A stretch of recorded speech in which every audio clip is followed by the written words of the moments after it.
Hi ITC media students and families. Mr. Newell reporting from home to provide a quick review on camera exposure. So first off, we have to ask the question, what is camera exposure?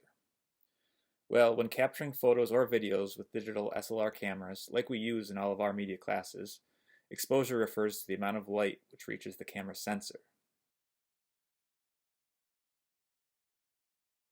There are three ways for your camera to control the amount of light that reaches the camera sensor. One way is shutter speed, another aperture, and a third ISO. These three together make up the idea of the exposure triangle.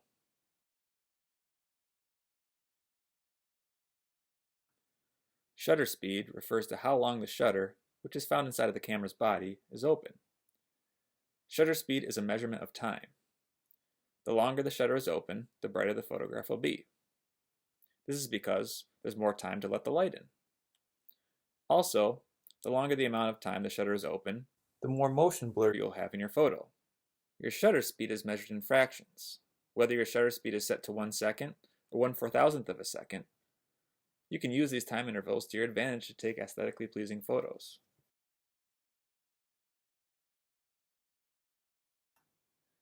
Aperture is the opening inside of the camera lens that lets light in. This is determined in a measurement which is referred to as f-stops. F-stop numbers are tricky because they are counterintuitive. The larger the number, the smaller the opening. For example, f2.8 allows twice as much light into the camera as f4. Aperture also affects the depth of field. The larger the aperture opening, the shallower the depth of field. The smaller the opening, the deeper the depth of field.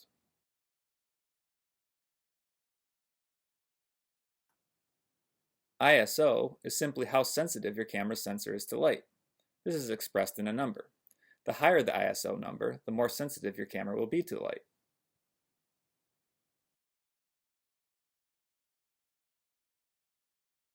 As you change your shutter speed, aperture, and ISO settings, you'll want to watch out for your photo becoming overexposed or underexposed.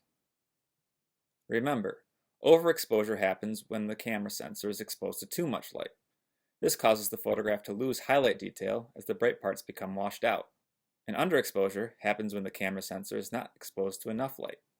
As a result, the photograph loses shadow detail and the dark parts are almost all black. Stay tuned for more ITC media from home, including information on composition and camera modes.